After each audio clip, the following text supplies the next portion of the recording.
పెద్దల యొక్క ఆశీర్వాదం మాత్రం మీకు ముఖ్యం. బుధవారం నాడు విష్ణు సహస్రనామ పారాయణం చేయండి. ఏదైనా విష్ణు ఆలయానికి లేదా గణపతి ఆలయానికి వెళ్ళండి. పచ్చని దుస్తులు, గ్రీన్ అండ్ ఎల్లో ఇవన్నీ కూడా ధరించండి. మంచి పెసర్లు దానం చేయండి. ఆవులకి ఆకుకూరలు పెట్టండి. ఓం బుధాయ నమః అనే ఒక మంత్రాన్ని ఎప్పుడు ప్రార్థన చేయండి. ఓం గం గణపతయే నమః అనే మంత్రాన్ని కూడా చేయండి. ఓవరాల్ మీ మాట, మైండ్, మూవ్ ఈ 3 కంట్రోల్గా ఉంటే విజయం మీదే విజయోస్తు.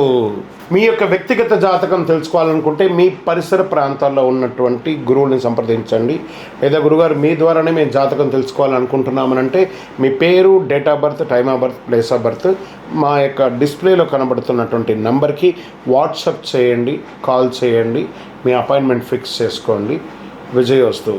జ్యోతిష్ శాస్త్రం అనేది పడుతున్న వర్షానికి ఒక గొడుగు మాత్రమే, కానీ జ్యోతిష్యం జీవితం కాదు. మీరు మిమ్మల్ని నమ్మండి, మీ యొక్క ఇష్టదైవాన్ని, కులదైవాన్ని నమ్మండి. విజయోస్తు. చంద్రమౌళి వెంకటేష్ శర్మ.